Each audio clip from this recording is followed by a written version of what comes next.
with Ishmael's answer in the logic of this commentary, we have already the beginning of I would call this, to save time, secularization. That is a way of transforming heteronomy, this asymmetrical situation in which the baby, the young boy, is circumcised before understanding and before speaking. He is inscribed in the community before having anything to know and to think and to see and to say. So Ishmael is trying to transform this asymmetrical covenant into a somewhat symmetrical, autonomous contract. And that's the beginning of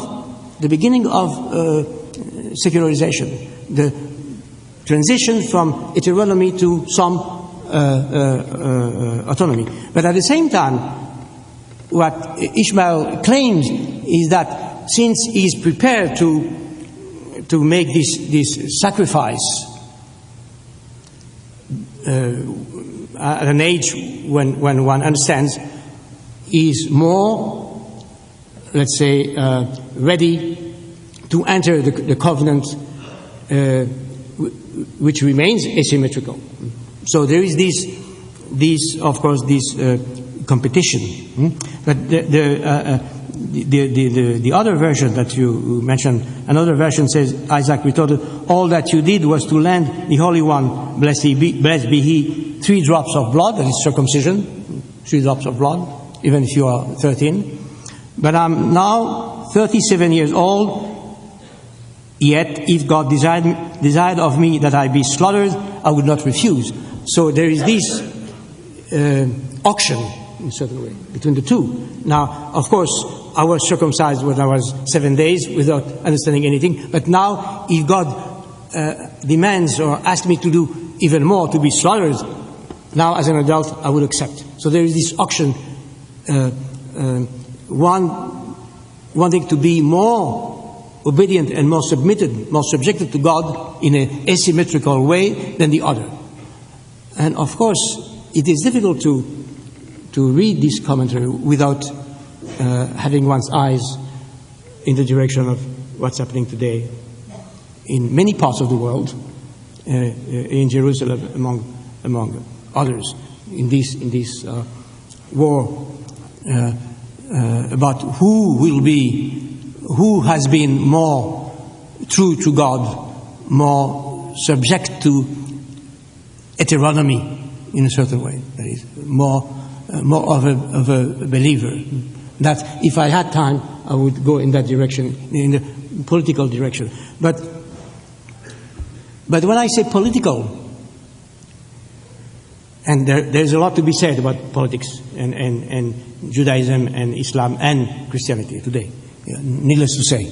But when I say political, I point to this level, this human level, which has been exceeded by the very first moment in this history, when Abraham is given the order.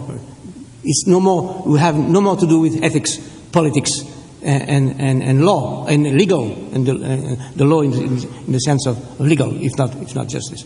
So how we to translate this meta-political, trans-political situation into the politics of our time? That's what politics are about today. How can we translate this reference, this Abrahamic reference, to this situation and into the political, the geopolitical situation today? It's a matter of translation, not only of a commentary on these commentaries, but how we to translate this non-political, non-ethical, or trans-political situation into the political responsibilities which are ours today. Matter of negotiations, again, in the most risky negotiations. But the fact is that if one wants to be rigorous in this negotiation, we have to, at the same time, keep in mind the specificity of ethics and politics, and the irreducible specificity of this trans-political and trans-ethical situation. So on the one hand, you have, let's say, Kierkegaard insisting on the trans-ethical stage, the religious level, and on the other hand, someone like Levinas, who says, well, in fact, in this situation, that's where Levinas opposes Kierkegaard. In that situation, what is most important is not the fact that Abraham was ready to sacrifice, as one says, in a wrong way, to sacrifice. The most interesting point is the angel who spends the sacrifice. That in fact, this unethical situation, the murder, because it's a murder. Kierkegaard says it's a murder. We have to keep in mind that Abraham was a murderer, was a criminal in terms of ethics. For Levinas, well, what matters here is not the fact that Abraham was ready to kill his son, but the fact that God interrupted the slaughter.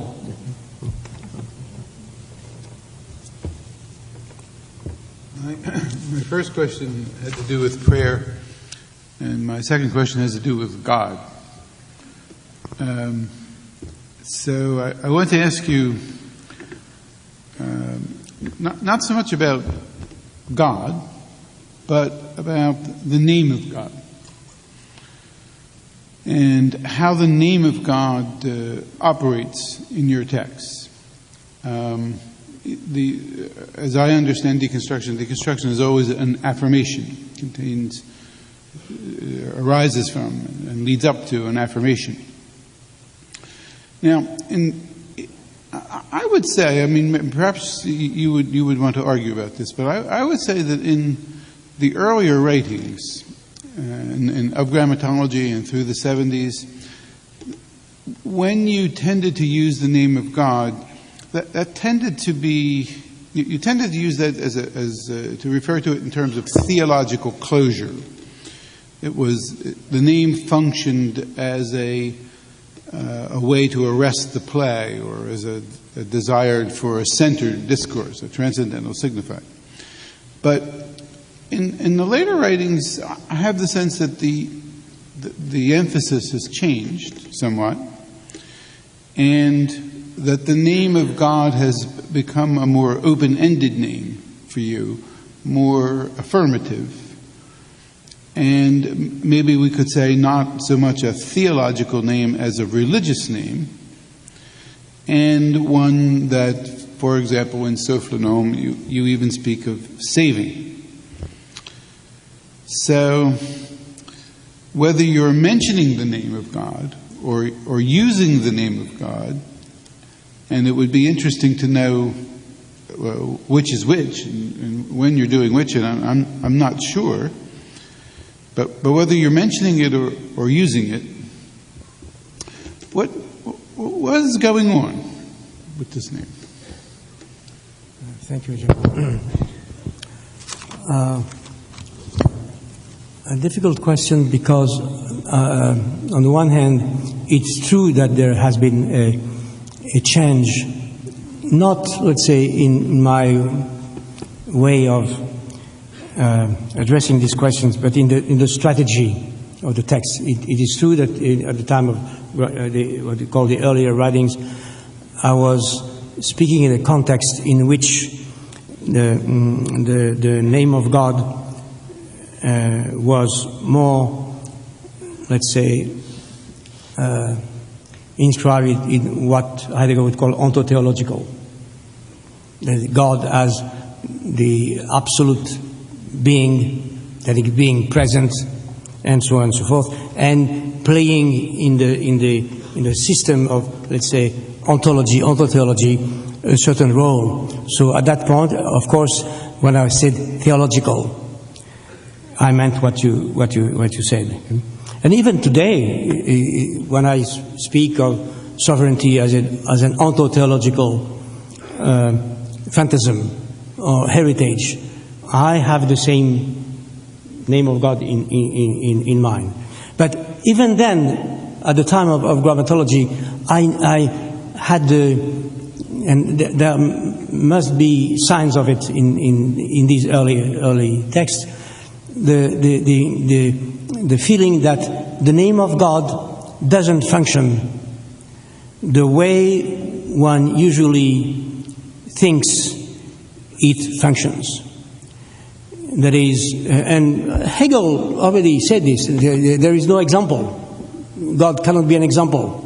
The name of God is not a name among others. It must function differently. And to come to your distinction, to the distinction between mention and use, and we say whether you are mentioning this name or using it, and you add often. No, I'm often not sure when you are doing the one or the other. I'm not sure either, because if there is something unique in the name of God, in what it names and in the way we name through it, there is something unique. That is, the distinction between mentioning and using is not pertinent anymore.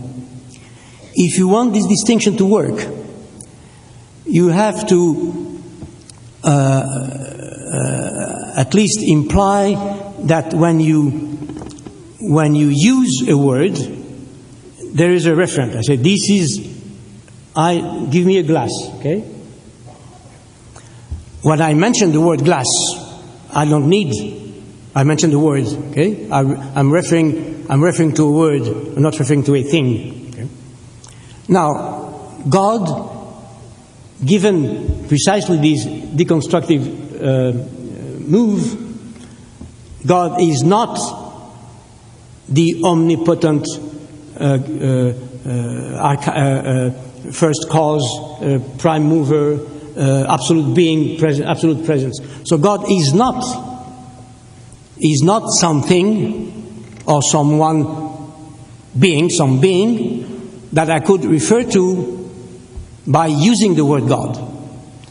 The word God has an essential link to the possibility of being named. On the one hand, it's far beyond any given existence. It's transcendent any given form of being. So I cannot use the word God the way I use it for any finite being, on the one hand. And on the other hand, since God has an essential, it is assumed that the word God, that God, thus named, as an essential link to being named, being called, being addressed. So when I use the word God, I mention it. It's a word that I received as a word with no visible, experienced reference. So that this comes back to what I said about the prayer. When I pray, if I say God, if I address God, I don't know if I'm using the word God or mentioning the word God. And it is this impossibility or the limit of the pertinence of this distinction between mention and use, which makes religion possible, which makes God possible, which makes, let's say, the reference to God possible, the reference in terms of use or mention.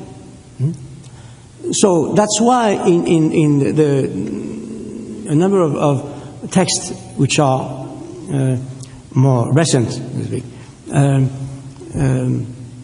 I was attentive to precisely through texts around Angelus Silesius and others to the name of God. The question is the name of God. And when I say the name of God, it's not a nominalistic suspicion. What are we doing when we name God? And what are the limits of this naming? Now, we know that in many precisely Abrahamic traditions, God is nameless, is what is beyond the name. In Jewish tradition, God is the empty place and beyond any name. But we name the nameless. We name what is nameless. And when we name what is quote unquote, what is not. What is or is not nameless. What do we do? And that's why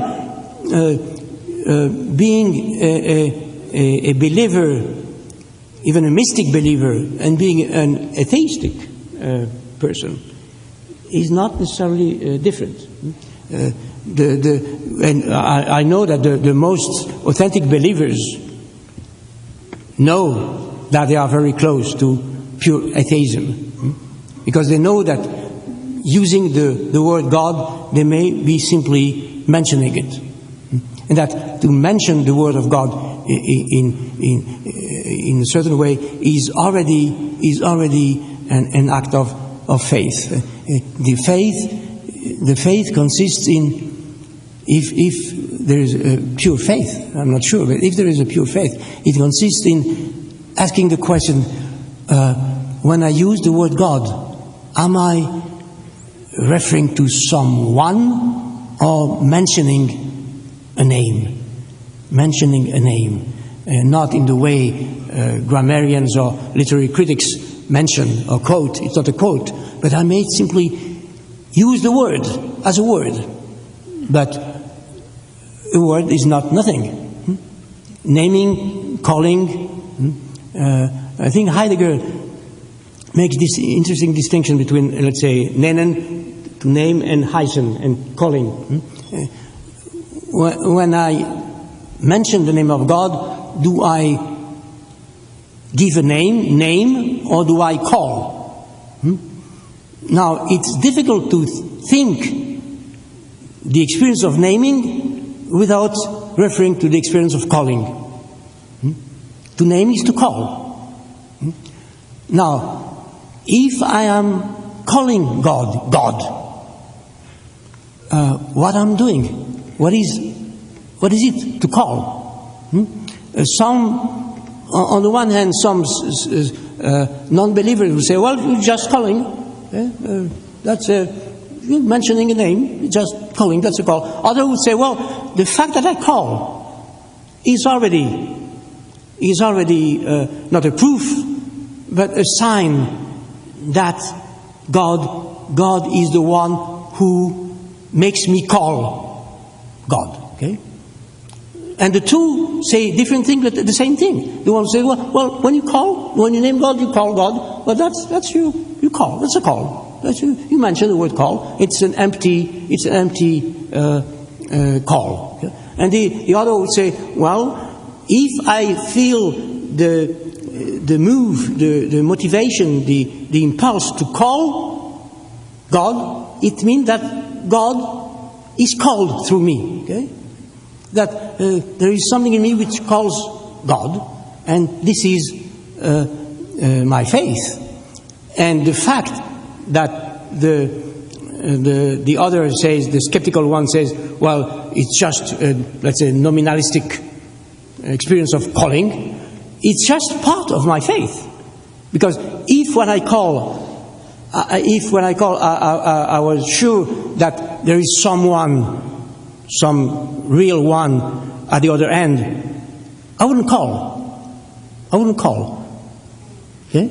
That's why the skeptical is part of the faithful one. If God was really present and as a sure and ensured presence, I wouldn't call, and I wouldn't call anyone. I wouldn't call even Kevin, who is close to me, if I was sure that Kevin is really absolutely present to me. When I call him, it's because in a certain way he's not sure that he's just paying attention to me or simply present. Okay? So that's why between the skeptical one, the skeptic, and the faith, the believer, there is no mere contradiction. And that's what happens with this unique name of God. It doesn't mean, and just one postscriptum, doesn't mean that the name of God is unique in that respect. Because what I just said about the uniqueness of the name of God can be translated or transposed into, or translated into any name of anyone. The name of anyone, even any finite being, it's the same situation. That's why I took the example of Kevin. It's the same structure. The same structure. And that's why what I call here faith is at the same time an exceptional, unique experience and something very, very common and very let's say universal in a certain way. I asked before, Jacques, a question about the relations between deconstruction and Christianity, and I'd like to ask a question now about the relations between theology and deconstruction. It seems to me that theology is not just one humanities discipline among others. The theologian speaks and writes from within the sphere of faith, or perhaps more exactly, from within an intersection of the spheres of faith and reason. Although you've discussed various topics in mysticism and apophatic theology, and you've brooded on sacrifice and the two sources of religion, you've never written as a theologian. You've written about faith, about religious faith rather than theological faith, if I might borrow Thomas Aquinas' distinction. And I'd like to ask you a question about faith. Does deconstruction in theology meet an internal limit? If someone has theological faith, that's to say in the Christian tradition, confesses to a belief in Jesus as the Christ, does that limit what deconstruction can do in that person's thought?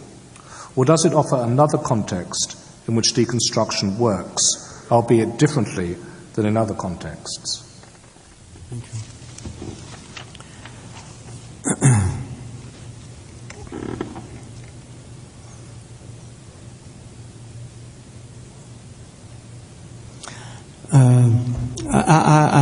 I understand, you'll tell me if I understand you correctly, that what you call theological faith as opposed to religious faith implies the reference to an historical event, that is Jesus.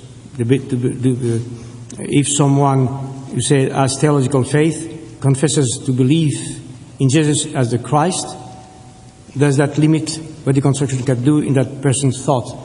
That is, what you call theology here is a way of relying on revelation, whereas religious faith is something more universal. Theological faith is that which arises from grace given by God. Mm-hmm.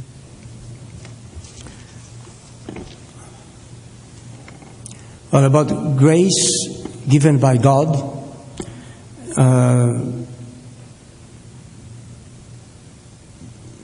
deconstruction as such has nothing to say or to do. If it's given, let's say, to someone in a way which is absolutely improbable, that is exceeding any proof, in a unique experience, then deconstruction has no lever on this, and should not have any lever. But once this grace, this given grace, is embodied in a discourse, in a community, in a church, in a religion, in a theology. That's why the word theological is a little troubling to me. When it is embodied in a body of discourses, institutions, and so on and so forth, then some deconstruction may have something to say, something to do, without let's say, questioning or suspecting the moment of grace, but about the consequences, the discourses, the institutions, the authority, the law, the politics, which might be the consequences of this grace. Yes, deconstruction has something to do, while respecting the possibility of this grace. But the possibility of this grace is not accessible. It's not publicly accessible. And on that point of view, I'm really Kierkegaardian. The experience of faith is something which exceeds language in a certain way, ethics, politics, society, and in front, not in front, because we're never in front of this, but in relation to this experience of faith, deconstruction is totally useless and disarmed. And perhaps it's not simply the weak part of deconstruction. It's perhaps because deconstruction starts from this possibility of, if not the given grace, but this absolutely secret experience, which I would compare to what you call grace. That's perhaps the starting point of any deconstruction. That's why deconstruction is totally disarmed, totally useless when it reaches that point.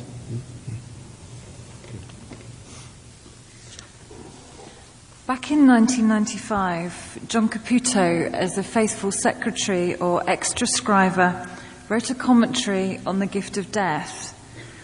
And this is how he translated your passage about what would happen if Abraham were to sacrifice on the top of Montmartre instead of on Moriah in Jerusalem, in the incendiary Middle East, where we expect such things to happen. He wrote this: "Were a man later this week to take his son and head up to the top of the World Trade Center with the intention of offering his son in sacrifice, we would send a SWAT team to seize the man and put him under arrest for attempted murder for denying the most elemental command of ethics, which is not to deal in death." 7 years ago, John's translation was comically illustrative, and now it makes us tremble in ways we could never have anticipated. My question is, how should we read yours and John's glosses on de silentio and a certain Abraham or Ibrahim at home in Europe and America after what we now call 9/11, after the World Trade Center collapsed under the impact of knife and fire, murdering over 3,000 sons and daughters, and after Mohammed Atta, hijacker of American Airlines Flight 11, left a note saying that his parents should be like Ibrahim, who willingly offered up their son to death? It's a very, very dangerous question. I admire that Jacques in 95 already took the example of the World Trade Center, replacing my reference to Montmartre, very peaceful Montmartre, replacing it by the WTC. Although already in 95, and I don't say this to ignore your merit, in 95 already there had been bombing in the World Trade Center. And the World Trade Center is, of course, the mountain, the highest point in this country, in a certain way. Now, before is the Tower of Babel, in a certain way.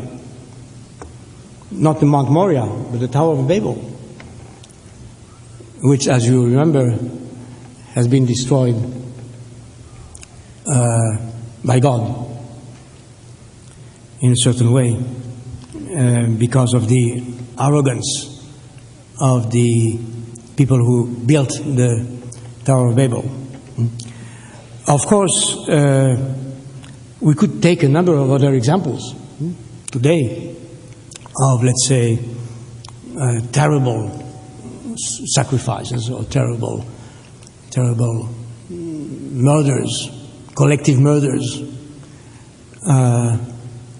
coming from above through a number of planes, bombing, and etc. etc. I won't give other examples, but simply I would like to signal that there might be a number of other examples of this situation today. Now, Yvonne's question is, how should we read yours and Jacques' glosses on the silencio and a certain Ibrahim at home in Europe and America after 9/11 and so on and so forth? And after Mohammed Atta, hijacker of American Airlines flight 11, left a note saying that his parents should be like Ibrahim, who willingly offered up their son to death.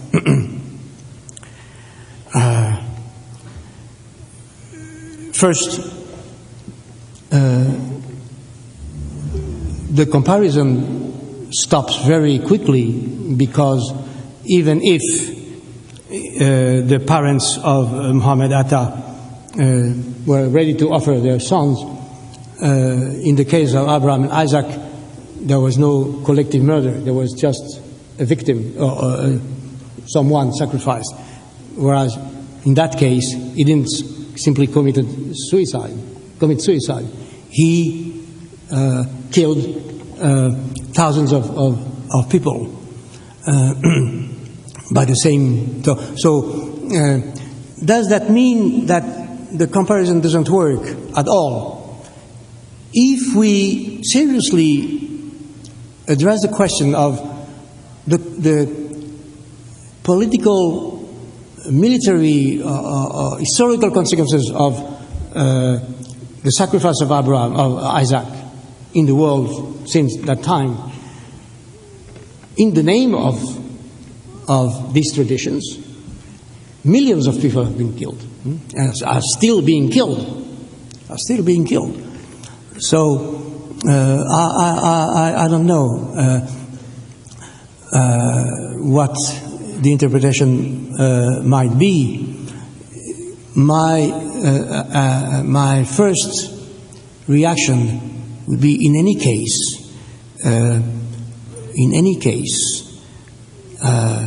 whether one considers the suicidal aspect or the murders, the collective murders, the consequences of this reference to the divine order is on the side of death. And I cannot see any justification whatsoever for killing. Even if I use the remarkable exemplary example of Abraham and Isaac to say, and that's what Jacques was commenting upon, to say that each time we have to make a choice, we are in this situation. Okay? Even if I use this example as paradigmatic, I would not draw the consequence that the choice of, let's say, killing, a choice against life, might be justifiable in any way. Abraham remains a criminal on earth from the point of view of what one calls life. Abraham remains a criminal, and Muhammad Atta also. Okay? And a suicide bomber is a criminal. A criminal to one who kills himself first and kills a number of people. Okay? So from that point of view, I could find no justification whatsoever in these languages.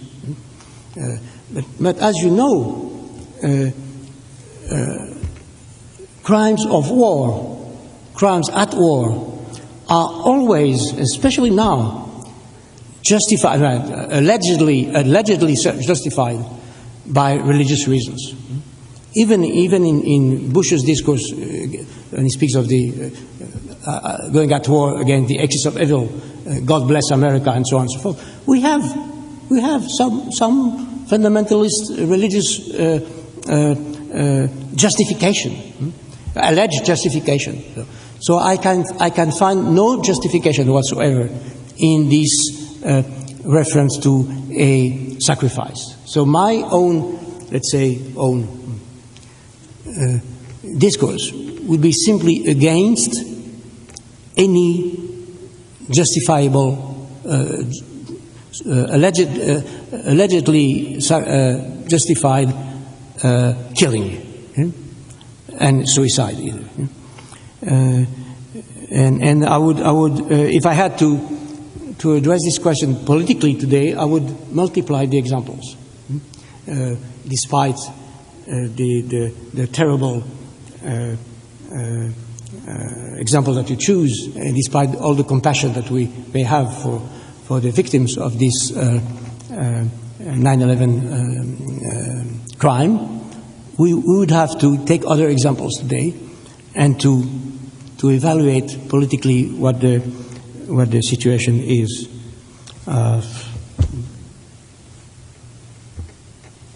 Next. Skip the 4. I'm going to skip number 3.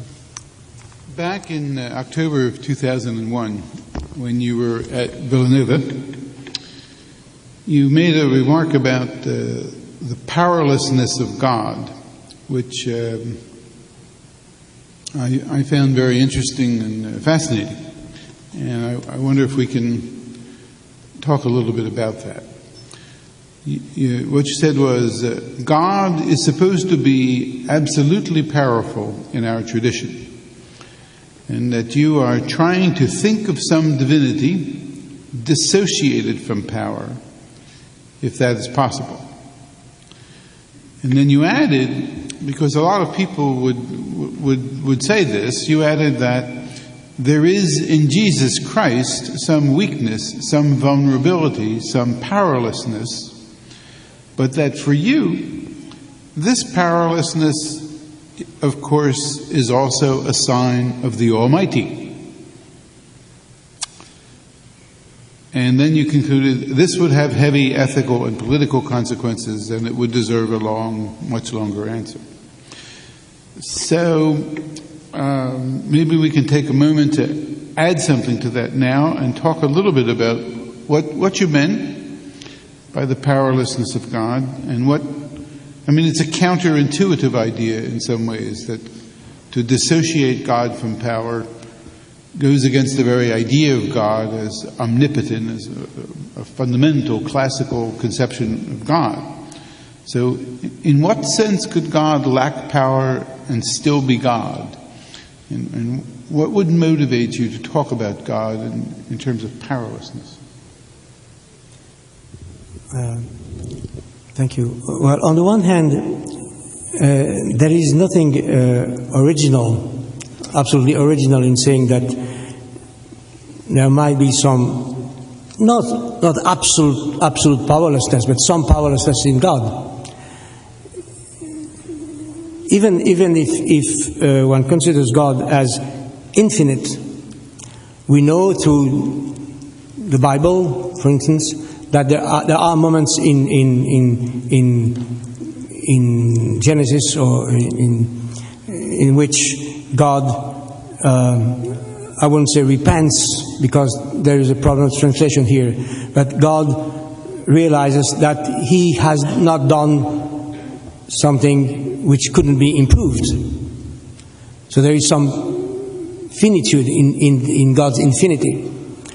Then in Hegel, you could understand that despite God's infinity, God goes out of itself or himself and in nature and becomes finite, and to that extent limited in his power. And there are a number of examples of such a tradition. But this is not the way and of course Jesus Christ's vulnerability or weakness. But this is not the way I approach this possibility of a powerless God. My starting point had to do with the problem of sovereignty.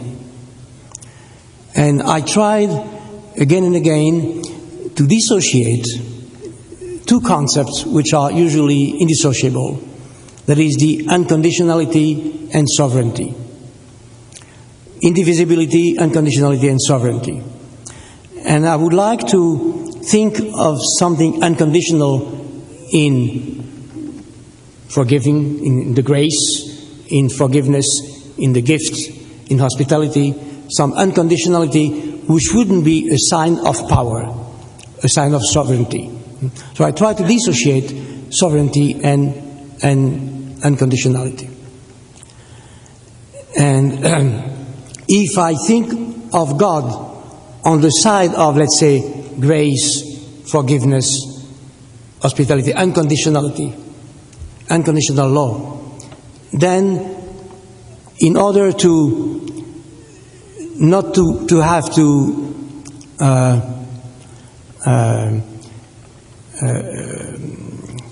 agree with what I call the ontotheological tradition of sovereignty, one has to dissociate God's sovereignty from God, from the idea of a God.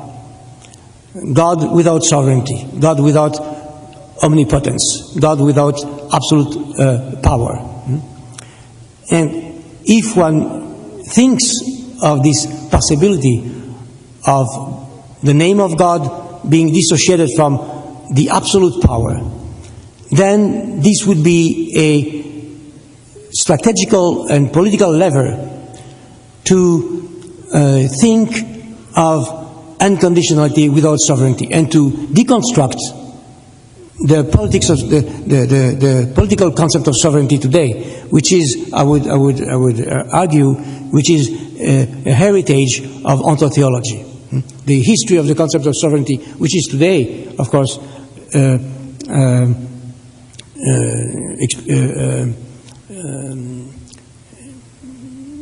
let's say, undergoing a terrible crisis, with an earthquake all over the world, with nation states trying to keep the sovereignty, and others trying to challenge this sovereignty. So today, the political problems in international law are problems of sovereignty. So, and we have to think differently about sovereignty and to deconstruct the tradition, the ontotheological tradition of sovereignty. And from that point of view, if we want to keep what I call the unconditional, the reference to the unconditionality in gift, in hospitality, in forgiveness, and so on and so on, we have to dissociate sovereignty and unconditionality, and then to dissociate what one calls God and absolute power. And perhaps this comes close to some Christian motive, the one you just mentioned.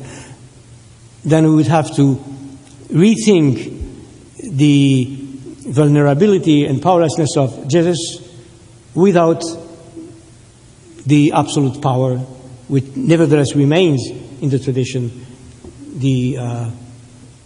the foundation of, let's say, the last recourse of this Christianity. If it's as weak and vulnerable that Jesus Christ represents, so to speak, or incarnates God, then the consequence would be that God has some powerlessness in himself. Or the other way around, that in fact the weakness, the powerlessness of Jesus is the human part of the passion, whereas God remains absolute power. That's a choice or a decision which has to be made within Christianity. Another experience of another Christian experience. I think Tell me if you agree that there are the two movements in Christianity. Yeah, and you're suggesting the more radical possibility. I mean, the more traditional one would be to say that there is a vulnerability in Jesus, but God retains God's absolute power. But to say that there's a vulnerability in God and a genuine powerlessness in God, and that Jesus incarnates that, is more interesting.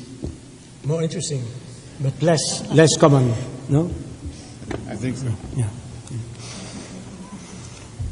From time to time, Jacques, you've made use of Heidegger's distinction between revelation and revealability, Offenbarung, Offenbarkeit.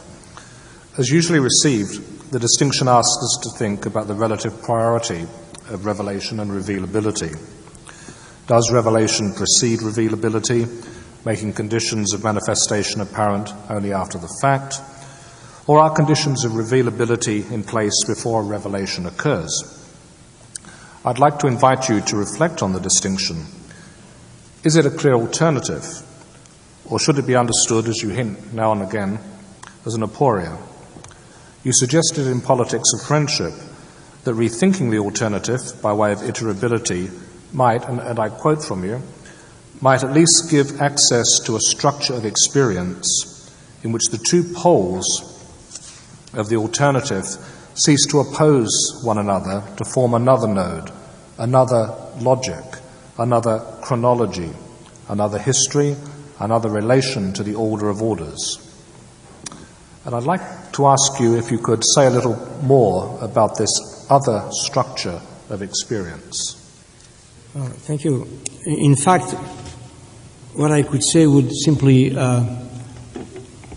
go along with what you just suggested. It's an aporia, and as you know, the aporia for me doesn't mean simply a paralysis, no way. It's on the contrary the condition of proceeding, of making a decision, of going forward. The aporia